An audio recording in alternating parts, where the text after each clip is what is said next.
They're the thugs there, guys. They're the ones that come over. They have been pepper sprayed, and the Asians up there are throwing water down to them so they can wash the pepper spray out of their eyes. That just shows you where they're coming from. They're coming from the mosque. They're coming from the mosque to come and stab English people. That's what they're doing. And the police are protecting them.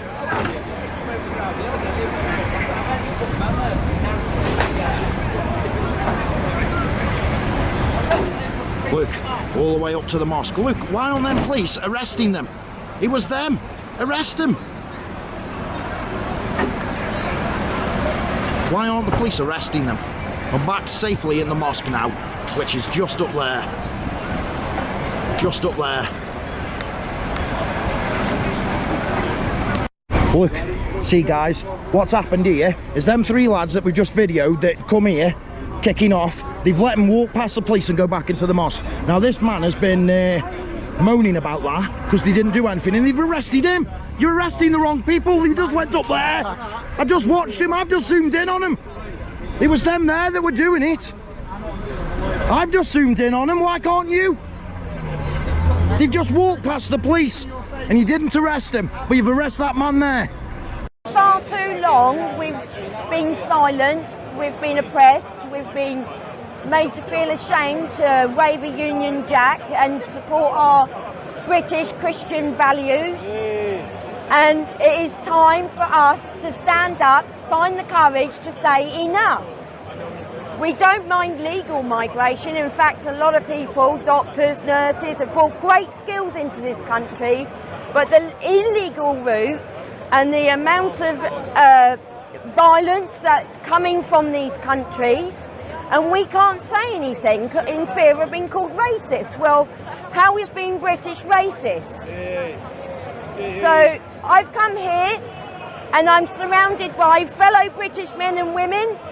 We're smiling, we're happy, we're waving our flags with courage and pride, unashamedly so. There is a massive group of people in this country who feel completely ignored. Nobody's listening to them. And Keir Starmer did not help that with his speech in the week, where he completely ignored the issue, did not accept that there was an issue, and blamed everything on the far right. I mean, you and I are far right now, obviously, because everybody's far right. They need to invent a new term for me. If the rest of the population is far right, I don't know where I'm at this point. Exactly. And this is because the centre is no longer the centre.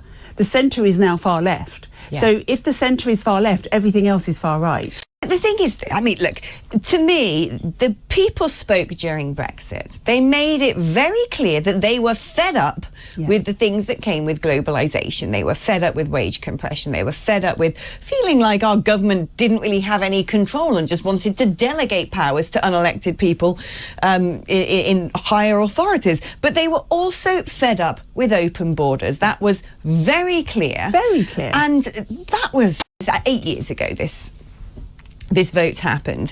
And what did we see in the aftermath of that? 4 years of politicking, the political establishment trying to turn it over, and then trying to not listen. They're not listening. It already happened. Yeah. They were actually trying to reverse it, trying to smack down the people, having had the audacity to vote for that. The stupid people. Yeah. You know, the stupid people who... The far right, the thugs. The thugs, the far right, who didn't know what they were voting for, who were racist, that's me, because I voted to leave, you know, and they tried really, really hard to not listen, and they almost haven't listened, because we have open borders, more or less. Well, they not only haven't listened, but if you look at current inward migration statistics, let's park the boats for now, but when it's grossing over 1 million people per year, we've got a population of 68 million. This is a huge demographic change. This is basically cultural vandalism. And I don't think it's far right or racist to say that when you have a country that you've been brought up in, when you've been part of building this progressive, tolerant society to be proud of. Exactly the sort of thing that you would imagine is attracting so many people to come here. But then you don't get to share in the spoils of it. Instead, you watch it changing radically before your very eyes. And disintegrating. Because let's face Disintegrating. it, all services have disintegrated. Doesn't matter where you look. If you look at the railways, if you look at GPs, if you look at A&E, if you look at the public sector, the roads, education, nothing is working. Most cultures that come here to the UK, they don't have any sort of like preconceptions. They come here, they mix in with the people, they integrate. Indians have, Sikhs have. Anyone that seems to be from Islam, for some reason, they integrate a little bit, but they want to then impose themselves on everybody else. British values, I've pretty much grown up in Britain, and British values are something to be revered.